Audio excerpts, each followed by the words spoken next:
जय हिंद साथियों, आप सभी का स्वागत है हमारे YouTube चैनल पर। तो यहाँ पर जो है एमपी हॉस्पिटल असिस्टेंट 2026 के लिए हम मॉक टेस्ट लेकर के आए हैं, जो कि सेट नंबर 41 है, यानी कि 40 सेट आपके हो चुके हैं। अगर आप लोगों ने वह टेस्ट नहीं लगाए हैं तो हमने चैनल पर प्लेलिस्ट बना दी, आप चैनल पर जा करके उन्हें लगा सकते हैं।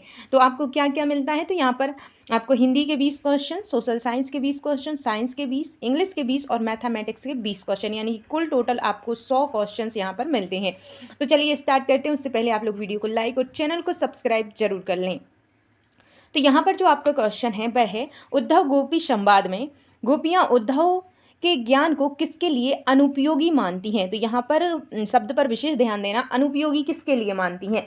तो यहाँ पर जो आपके ऑप्शन हैं, साधुओं के लिए, योगियों के लिए, ब्रजवासियों के लिए या फिर राजाओं के लिए। तो करेक्ट आंसर हो जाएगा यहाँ पर ऑप्शन नंबर सी, ब्रजवासियों के लिए वह अनुपयोगी मानती हैं। तो option number C correct answer है। नेक्स्ट है, राम लक्ष्मण परशुराम संवाद में परशुराम स्वयं को किस वंश का बताकर अपना परिचय देते हैं। तो किस वंश का बताकर, आपके ऑप्शन है सूर्यवंश, चंद्रवंश, भृगुवंश या फिर रघुवंश। तो करेक्ट आंसर हो जाएगा आपका यहाँ पर भृगुवंश। क्या हो जाएगा, भृगुवंश, ऑप्शन सी राइट आंसर है। नेक्स्ट क्वेश्चन है, आत्मकथ्य में कवि अपनी जीवन कथा को सार्वजनिक क्यों नहीं करना चाहता। आपके ऑप्शन है भय के कारण, निजी वेदना समझकर, समाज के डर से या फिर आलोचना के कारण। तो करेक्ट आंसर हो जाएगा यहाँ पर निजी वेदना समझकर, option number B right answer है। नेक्स्ट है, कन्यादान कविता में माँ बेटी को किस प्रकार की सलाह नहीं देना चाहती है। ऑप्शन है आत्मसम्मान की, शिक्षा की, सहनशीलता की या फिर परंपरागत समर्पण की। तो यहाँ पर जो करेक्ट आंसर है आपका वह हो जाएगा ऑप्शन नंबर डी, परंपरागत जो समर्पण की शिक्षा है वह नहीं देना चाहती हैं। तो यहाँ पर जो नेक्स्ट क्वेश्चन है, बाल गोविंद भगत में भगत के व्यक्तित्व का सबसे प्रमुख गुण क्या है। आपके ऑप्शन है क्रोध, वैराग्य, लोभ या फिर अहंकार। तो यहाँ पर जो करेक्ट आंसर है आपका वह हो जाएगा ऑप्शन नंबर बी, वैराग्य। क्या हो जाएगा, वैराग्य जो है आपका यहाँ पर करेक्ट आंसर है। नेक्स्ट है, लखनवी अंदाज में लेखक किस प्रकार की मेहमान नवाजी पर व्यंग करता है। आपके ऑप्शन है ग्रामीण, औपचारिक एवं कृत्रिम, धार्मिक या फिर पारंपरिक। तो यहाँ पर जो पारिवारिक, तो यहाँ पर जो करेक्ट आंसर क्या होगा, तो यहाँ पर ऑप्शन नंबर बी हो जाएगा, औपचारिक और कृत्रिम। क्या हो जाएगा, औपचारिक और कृत्रिम यहाँ पर करेक्ट आंसर है। नेक्स्ट क्वेश्चन है, जॉर्ज पंचम की नाक में मूर्ति की नाक लगाना किस बात का प्रतीक बन जाता है। ऑप्शन है राष्ट्रीय गौरव, प्रशासनिक औपचारिकता, स्वतंत्रता संघर्ष या फिर जन जागरण। तो यहाँ पर जो राइट आंसर है आपका वह हो जाएगा प्रशासनिक औपचारिकता, ऑप्शन बी राइट आंसर है। नेक्स्ट है, कुकुरमुत्ता कहानी में गुलाब किस वर्ग का प्रतीक है। तो जो गुलाब है वह किस वर्ग का प्रतीक है। ऑप्शन है श्रमिक, पूंजीपति, किसान या फिर मध्यम वर्ग। तो करेक्ट आंसर हो जाएगा आपका यहाँ पर पूंजीपति वर्ग, ऑप्शन बी राइट आंसर है। नेताजी का चश्मा में बार बार चश्मा बदलने की घटना किस ओर संकेत करती है। ऑप्शन है व्यापारिक लाभ, देशभक्ति की निरंतरता, आर्थिक संकट या फिर राजनीतिक परिवर्तन। तो यहाँ पर जो राइट आंसर है वह हो जाएगा देशभक्ति की निरंतरता, ऑप्शन बी राइट आंसर है। नेक्स्ट है, बड़े भाई साहब में छोटे भाई की सफलता का मुख्य कारण क्या था। ऑप्शन है अधिक अध्ययन, रटने की क्षमता, स्वाभाविक बुद्धि या फिर अनुशासन। तो करेक्ट आंसर है आपका यहाँ पर स्वाभाविक बुद्धि जो है, ऑप्शन बी आपका करेक्ट आंसर है। नेक्स्ट क्वेश्चन है, दुराशा शब्द में कौन सा उपसर्ग है। तो जो दुराशा शब्द है इसमें कौन सा उपसर्ग है, तो यहाँ पर जो राइट आंसर होगा आपका वह हो जाएगा दुर। क्या हो जाएगा, दुर प्लस आशा बराबर दुराशा होता है। तो यहाँ पर उपसर्ग क्या हो जाएगा, दुर हो जाएगा, ऑप्शन बी आपका यहाँ पर राइट आंसर है। ठीक है, नेक्स्ट जो क्वेश्चन है, गजानन में कौन सा समास है। तो जो शब्द है गजानन, गज के समान आनन हैं जिनके, अर्थात भगवान गणेश। तो यहाँ पर कौन सा समास होगा, तो यहाँ पर जो समास है आपका वह राइट आंसर हो जाएगा आपका बहुब्रीहि। क्या हो जाएगा, बहुब्रीहि, ऑप्शन सी राइट आंसर है। नेक्स्ट है, नीर क्षीर विवेक मुहावरे का अर्थ क्या है। तो यहाँ पर जो मुहावरा है इसका अर्थ क्या है, राइट आंसर है क्या है, आपके ऑप्शन है जल पीना, अच्छे बुरे का भेद करना, कठिन परिश्रम करना या फिर ज्ञान प्राप्त करना। राइट आंसर हो जाएगा आपका ऑप्शन नंबर बी, अच्छे बुरे का भेद करना आपका करेक्ट आंसर है। नेक्स्ट क्वेश्चन है, विप्रलभ शब्द किस रस से संबंधित है। तो यहाँ पर आपके ऑप्शन है वीर रस, करुण, श्रृंगार या फिर हास्य। तो करेक्ट आंसर हो जाएगा आपका यहाँ पर श्रृंगार रस से। Option number C correct answer है। नेक्स्ट है आलंबन विभाव का संबंध किससे है? ऑप्शन है वातावरण से, पात्र से, अलंकार से या फिर छंद से। तो राइट आंसर होगा आपका यहाँ पर पात्र से। क्या हो जाएगा? पात्र जो है ऑप्शन बी राइट आंसर है। रस को काव्य की आत्मा किस आचार्य ने कहा है? वेरी सिंपल क्वेश्चन है, आप लोगों को इसका आंसर कमेंट बॉक्स में देना। आपके ऑप्शन है भाम भामह, विश्वनाथ, मम्मट्टी या फिर भरत मुनि। क्या राइट आंसर है? आप लोग कमेंट करके हमें इसका आंसर ज़रूर दीजिएगा, और अगर आपको पता नहीं है तो कमेंट ज़रूर कीजिएगा, हम आपको आंसर देंगे, ठीक है। तो इसका जो नेक्स्ट क्वेश्चन है भाई, आपका गद्यांश से, पहले गद्यांश को पढ़िए, इसके बाद इसके क्वेश्चंस का आंसर देंगे। आपको गद्यांश के हिसाब से इसका आंसर देना होता है। तो यहाँ पर जो आपका गद्यांश है, मनुष्य का चरित्र उसके व्यवहार से प्रकट होता है। धन, पद और प्रतिष्ठा क्षणिक हो सकते हैं, किंतु सदाचार, ईमानदारी व्यक्ति को समाज में स्थायी सम्मान दिलाते हैं। कठिन परिस्थितियों में जो भी व्यक्ति सत्य का साथ देता है वही वास्तव में आदर्श कहलाता है। तो ये आपका गद्यांश है, इसके हिसाब से आपको क्वेश्चंस का आंसर देना है। गद्यांश के अनुसार स्थायी सम्मान किससे प्राप्त होता है? तो स्थायी जो सम्मान होता है किससे प्राप्त होता है? ऑप्शन है धन से, पद से, सदाचार एवं ईमानदारी से या फिर प्रसिद्धि से। तो यहाँ पर अगर आपने ध्यान से गद्यांश को पढ़ा होगा तो आई होप कि आप लोग इसका आंसर निकाल लेंगे। तो इसका जो करेक्ट आंसर है भाई क्या हो जाएगा? ऑप्शन नंबर सी हो जाएगा, सदाचार एवं ईमानदारी से। नेक्स्ट क्वेश्चन है उसी गद्यांश से है, आदर्श व्यक्ति किसे कहा गया है? तो किसे कहा गया है? ऑप्शन है धनी व्यक्ति को, प्रसिद्ध व्यक्ति को, सत्य का साथ देने वाले व्यक्ति को या फिर शिक्षित व्यक्ति को। आदर्श व्यक्ति किसे कहा गया है गद्यांश में? तो राइट आंसर है आपका यहाँ पर सत्य का साथ देने वाले व्यक्ति को। ऑप्शन बी आपका यहाँ पर राइट आंसर है। इसके बाद नेक्स्ट गद्यांश है आपका, विज्ञान ने मानव जीवन को सरल बनाया है, किंतु उसके दुरुपयोग से अनेक समस्याएं भी उत्पन्न हुई हैं। वैज्ञानिक प्रगति का उपयोग तभी लाभकारी हो सकता है जब उसका उपयोग मानव कल्याण के लिए किया जाए। तो यहाँ पर जो है आपके क्वेश्चन है, विज्ञान का लाभकारी उपयोग कब माना गया है? ऑप्शन है उद्योगों में, युद्ध में, मानव कल्याण के लिए या फिर व्यापार के लिए। तो राइट आंसर जो हो जाएगा आपका ऑप्शन सी हो जाएगा, मानव कल्याण के लिए। नेक्स्ट है गद्यांश का मुख्य उद्देश्य क्या है? तो गद्यांश का जो मुख्य उद्देश्य है भाई क्या है? ऑप्शन है आपके विज्ञान हानिकारक है, भाई ऐसा तो नहीं है। विज्ञान का सदुपयोग आवश्यक है, हो सकता है। विज्ञान का विकास रोक देना चाहिए, ये भी तो नहीं कहा है। विज्ञान केवल उद्योगों के लिए है, ये भी नहीं कहा है। तो आपका राइट आंसर क्या होगा? ऑप्शन नंबर बी यहाँ पर आपका करेक्ट है, विज्ञान का सदुपयोग आवश्यक है, ये आपके गद्यांश में आपसे कहा गया है। तो यहाँ पर जो है आपके हिंदी के 20 क्वेश्चन जो हैं। इसके बाद आता है हमारा साइंस का। तो यहाँ पर साइंस का जो क्वेश्चन है, यदि किसी विद्युत परिपथ में फ्यूज तार बार बार पिघल रहा हो तो उसका मुख्य कारण क्या हो सकता है? आपके यहाँ पर ऑप्शन है कम धारा प्रवाहित होना, अति धारा प्रवाहित होना, विभवांतर कम होना या फिर प्रतिरोध बढ़ना। तो यहाँ पर जो राइट आंसर है वह हो जाएगा ऑप्शन नंबर बी, अति धारा प्रवाहित होना। ऑप्शन बी राइट आंसर है। नेक्स्ट है पौधों में जाइलम द्वारा जल का ऊपर उठना मुख्यतः किस कारण संभव है होता है? तो यहाँ पर ऑप्शन है विसरण, परासरण, बाष्पोत्सर्जन, खिंचाव या फिर श्वसन। तो यहाँ पर जो राइट आंसर है आपका ऑप्शन नंबर सी हो जाएगा, बाष्पोत्सर्जन, खिंचाव जो है ऑप्शन सी करेक्ट आंसर है। नेक्स्ट जो क्वेश्चन है, मेंडल ने अपने आनुवांशिक प्रयोगों के लिए मटर के पौधे का चयन क्यों किया था? ऑप्शन है पौधा बड़ा होता है, जीवन काल लंबा होता है, विपरीत लक्षण स्पष्ट होते हैं या फिर फूल नहीं आते हैं। तो यहाँ पर जो राइट आंसर है आपका ऑप्शन नंबर सी हो जाएगा, यहाँ पर विपरीत लक्षण स्पष्ट होते हैं। ऑप्शन सी करेक्ट आंसर है। नेक्स्ट क्वेश्चन है लोहे के बर्तन में कॉपर सल्फेट का विलयन रखने पर विलयन का रंग क्यों बदल जाता है? आपके ऑप्शन है संयोजन अभिक्रिया, उदासीनीकरण, विस्थापन अभिक्रिया या फिर अपघटन अभिक्रिया। तो यहाँ पर आपका करेक्ट आंसर जो हो जाएगा ऑप्शन नंबर सी हो जाएगा, विस्थापन अभिक्रिया। क्या हो जाएगा? विस्थापन अभिक्रिया आपका करेक्ट आंसर है। नेक्स्ट है किसी पौधे की पत्तियों पर स्टार्च की उपस्थिति सिद्ध करने के लिए आयोडीन घोल का उपयोग क्यों किया जाता है। तो क्यों किया जाता है आयोडीन घोल का उपयोग? आपके ऑप्शन है वह क्लोरोफिल हटाता है, वह स्टार्च के साथ नीला काला रंग देता है, वह शर्करा बनाता है, या फिर वह जल को हटाता है। तो क्या राइट आंसर हो जाएगा आपका यहाँ पर? ऑप्शन नंबर बी, वह स्टार्च के साथ नीला काला रंग देता है। तो ऑप्शन बी राइट आंसर है। नेक्स्ट है किसी चालक में तापमान बढ़ाने पर सामान्यतः उसका प्रतिरोध क्या होता है? घटता है, बढ़ता है, शून्य हो जाता है, या फिर अपरिवर्तित रहता है। तो यहाँ पर जो करेक्ट आंसर है वह हो जाएगा बढ़ता है। ऑप्शन बी राइट आंसर है।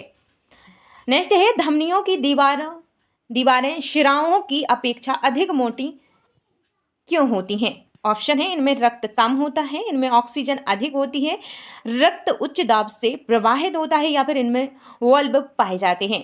तो करेक्ट आंसर हो जाएगा यहाँ पर रक्त उच्च दाब से प्रवाहित होता है। ऑप्शन नंबर सी आपका करेक्ट आंसर है।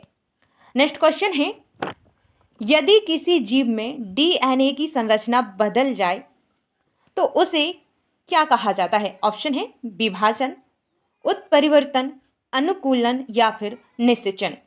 तो करेक्ट आंसर हो जाएगा यहाँ पर उत्परिवर्तन। क्या कहा जाता है? उत्परिवर्तन जो है यहाँ पर कहा जाता है। तो आपका ऑप्शन नंबर बी यहाँ पर करेक्ट आंसर है।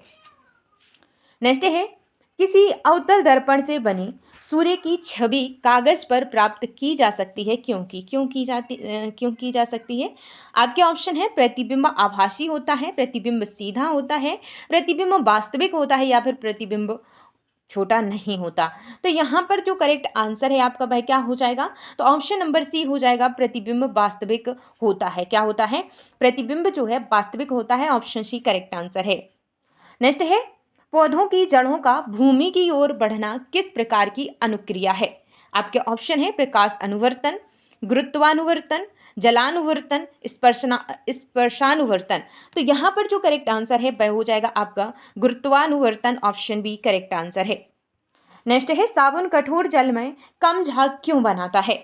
ऑप्शन है जल गर्म होता है कैल्शियम एवं मैग्नीशियम आयनों के कारण, ऑक्सीजन की कमी के कारण, या फिर अम्लीयता के कारण। तो करेक्ट जो आंसर है वह हो जाएगा कैल्शियम एवं मैग्नीशियम आयनों के कारण। ऑप्शन बी आपका यहाँ पर करेक्ट आंसर है। नेक्स्ट क्वेश्चन है यदि किसी वस्तु की गति समान हो और दिशा लगातार बदलती रहे तो उसका त्वरण क्या होगा? शून्य होगा, स्थिर होगा, उपस्थित होगा, या फिर ऋणात्मक होगा? तो यहाँ पर जो राइट आंसर है वह हो जाएगा उपस्थित होगा। ऑप्शन सी करेक्ट आंसर है। नेक्स्ट है निम्न में से कौन सा ऊष्माक्षेपी अभिक्रिया का उदाहरण है? आपसे ऊष्माक्षेपी अभिक्रिया का उदाहरण यहाँ से पूछा गया है। आपके ऑप्शन है प्रकाश संश्लेषण, कैल्शियम ऑक्साइड में जल मिलाना, या फिर जल का वाष्पीकरण, या बर्फ पिघलना। तो यहाँ पर जो ऊष्माक्षेपी अभिक्रिया वह कौन सी है? तो करेक्ट आंसर हो जाएगा यहाँ पर आपका कैल्शियम ऑक्साइड में जल मिलाना। ऑप्शन बी आपका यहाँ पर करेक्ट आंसर है। नेक्स्ट है निम्न में से कौन सा जीव मुकुलन द्वारा प्रजनन करता है? ऑप्शन है अमीबा, ईस्ट, पैरामीशियम, या फिर प्लाज्मोडियम। तो यहाँ पर जो करेक्ट आंसर है वह हो जाएगा आपका ईस्ट। क्या हो जाएगा? East. Option B right answer है। किसी अम्ल का पीएच मान 2 है, उसका अर्थ है कि वह क्षारीय है, उदासीन है, प्रबल अम्लीय है, या फिर दुर्बल अम्लीय है। तो यहाँ पर जो राइट आंसर है ऑप्शन सी हो जाएगा प्रबल अम्लीय। क्या हो जाएगा? प्रबल अम्लीय यहाँ पर करेक्ट आंसर है। जो उदासीन होता है वह 7 होता है, 7 से कम जो होता है अम्लीय होता है, और 7 से जो अधिक होता है वह क्षारीय होता है। ठीक है। नेक्स्ट है आपका किसी परमाणु के नाभिक में उपस्थित इलेक्ट्रॉनों की संख्या को क्या प्रभावित नहीं करती? तो यहाँ पर नहीं करती आपसे पूछा गया है। ऑप्शन है समस्थानिकता, परमाणु द्रव्यमान, रासायनिक गुण, या फिर द्रव्यमान संख्या। तो करेक्ट आंसर हो जाएगा आपका यहाँ पर रासायनिक गुण। क्या हो जाएगा? रासायनिक गुण। ऑप्शन सी करेक्ट आंसर है। नेक्स्ट है रक्त समूह की खोज किस वैज्ञानिक ने की थी? तो रक्त समूह की जो खोज है किस वैज्ञानिक ने की थी? आपके ऑप्शन है मेंडल, डार्विन, लैंडस्टीनर, या फिर हार्वे। तो यहाँ पर करेक्ट आंसर है आपका लैंडस्टीनर जो है। ऑप्शन सी यहाँ पर करेक्ट आंसर है।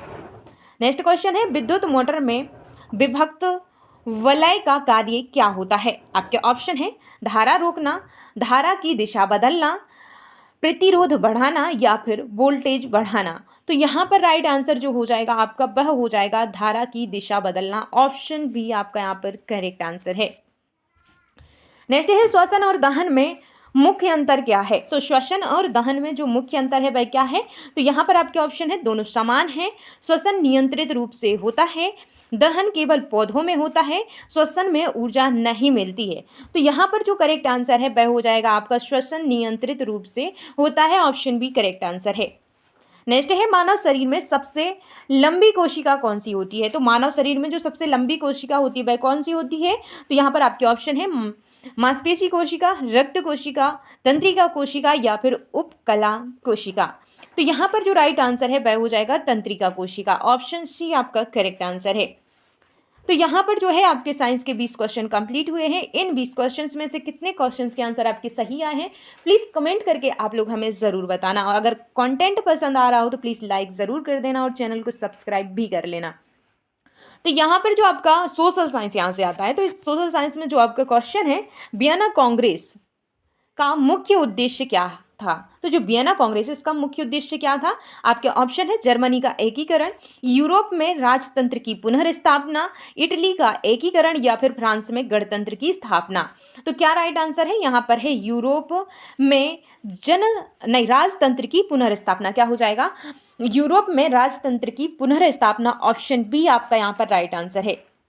नेक्स्ट है यंग इटली संगठन की स्थापना किसने की थी। तो जो यंग इटली संगठन की स्थापना की थी आपके ऑप्शन है गैरिबोल्डी, कैबूर, मैजिनी या फिर बिस्मार्क। तो करेक्ट आंसर हो जाएगा आपका मैजिनी। क्या हो जाएगा मैजिनी जो है आपका राइट आंसर है। नेक्स्ट है भारत में सहायक संधि की नीति किस गवर्नर जनरल ने लागू की। ऑप्शन है लॉर्ड डलहौजी, लॉर्ड बेलेजली, लॉर्ड कॉर्नवालिस या फिर लॉर्ड रिपन। तो यहाँ पर जो करेक्ट आंसर है आपका भाई क्या हो जाएगा ऑप्शन बी हो जाएगा बेलेजली। क्या हो जाएगा बेलेजली जो है आपका यहाँ पर राइट आंसर है। नेक्स्ट है लैब्स की नीति, डॉक्ट्रिन ऑफ लैब्स का संबंध किससे है। तो यहाँ पर जो आपके ऑप्शन है कर्जन, रिपन, डलहौजी या फिर हेस्टिंग्स। तो यहाँ पर जो करेक्ट आंसर है वह क्या हो जाएगा आपका डलहौजी जो है आपका यहाँ पर राइट आंसर है। क्या हो जाएगा डलहौजी जो है राइट आंसर है। नेक्स्ट है रॉलेट एक्ट को किस नाम से भी जाना जाता है। तो जो रॉलेट एक्ट है इसको किस नाम से भी जाना जाता है। आपका ऑप्शन है काला कानून, प्रेस अधिनियम, सुरक्षा अधिनियम या फिर विभाजन अधिनियम। तो करेक्ट आंसर आपका यहाँ पर हो जाएगा काला कानून। क्या कहा जाता है काला कानून कहा जाता है। ऑप्शन ए राइट आंसर है। नेक्स्ट है खिलाफत आंदोलन के समय तुर्की के शासक को क्या कहा जाता था। तो जो खिलाफत आंदोलन हुआ था उस समय जो है तुर्की के शासक को क्या कहा जाता था। ऑप्शन है आपके सुल्तान, खलीफा, शाह, अमीर। तो यहाँ पर जो करेक्ट आंसर है आपका वह हो जाएगा खलीफा कहा जाता था। क्या कहा जाता था खलीफा जो है। ऑप्शन बी आपका यहाँ पर राइट आंसर है। भारतीय संविधान की प्रस्तावना में समाजवादी शब्द किस संशोधन द्वारा जोड़ा गया। तो जो समाजवादी शब्द है वह किस संशोधन द्वारा जोड़ा गया। तो यहाँ पर जो आपके ऑप्शन है 24वां संविधान संशोधन, 42वां या 44वां या फिर 52वां संविधान संशोधन। तो क्या राइट आंसर है यहाँ पर आपका। तो यहाँ पर आपका हो जाएगा 42वां संविधान संशोधन जो हुआ था उस समय प्रस्तावना में 3 शब्द जोड़े गए थे जिनमें से एक शब्द था समाजवादी। क्या था समाजवादी जो है उसमें शब्द था 42वें संविधान संशोधन में। तो वह जो 3 शब्द जोड़े गए थे वह कौन कौन से हैं कमेंट करके ज़रूर बताना। और अगर आपको पता नहीं है तो कमेंट करना, हम कमेंट बॉक्स में उसका आंसर अवश्य देंगे आपको। जो भी कमेंट करता है हम प्रत्येक कमेंट पढ़ते हैं और जो सही रहता है जो पढ़ाई से रिलेटेड रहता है उसका आंसर हम ज़रूर देते हैं। ठीक है। नेक्स्ट जो क्वेश्चन है भारतीय संविधान का कौन सा अनुच्छेद शिक्षा के अधिकार से संबंधित है। तो यहाँ पर आपके ऑप्शन है अनुच्छेद 19, अनुच्छेद 21 का ए, अनुच्छेद 32 या फिर अनुच्छेद 39। तो यहाँ पर जो करेक्ट आंसर है आपका ऑप्शन बी हो जाएगा अनुच्छेद 21 का ए जो है यहाँ पर करेक्ट आंसर आपका हो जाएगा। नेक्स्ट है राज्यसभा का पदेन सभापति कौन होता है। तो राज्यसभा का जो पदेन सभापति होता है वह कौन होता है। ऑप्शन है राष्ट्रपति, उपराष्ट्रपति, प्रधानमंत्री या फिर लोकसभा अध्यक्ष। तो करेक्ट आंसर हो जाएगा आपका उपराष्ट्रपति। क्या हो जाएगा उपराष्ट्रपति आपका करेक्ट आंसर है। नेक्स्ट है पंचायती राज व्यवस्था को संवैधानिक दर्जा किस संशोधन द्वारा दिया गया। तो पंचायती राज व्यवस्था को जो संवैधानिक दर्जा दिया गया, तो यहाँ पर आपके ऑप्शन है 42वां संविधान संशोधन, 61वां संशोधन, 73वां या फिर 74वां।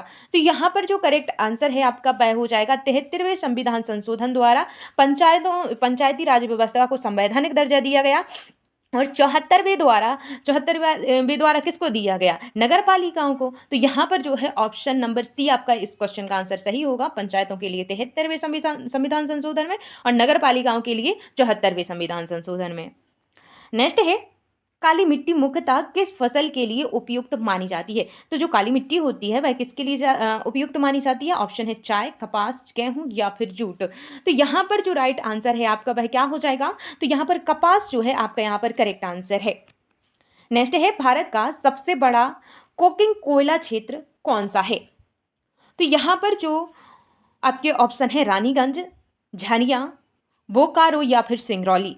तो करेक्ट आंसर हो जाएगा आपका झरिया। क्या हो जाएगा, झरिया जो है कोकिंग कोयला के लिए प्रसिद्ध है। ठीक है, नेक्स्ट क्वेश्चन है सघन निर्वाह कृषि भारत के लिए के किस क्षेत्र में अधिक पाई जाती है। ऑप्शन है थार मरुस्थल, गंगा मैदान, हिमालयी क्षेत्र या फिर दक्कन का पठार। तो यहाँ पर जो करेक्ट आंसर हो जाएगा आपका वह क्या हो जाएगा, ऑप्शन नंबर बी हो जाएगा, गंगा का मैदान। क्या हो जाएगा, गंगा का मैदान जो है ऑप्शन बी राइट आंसर है।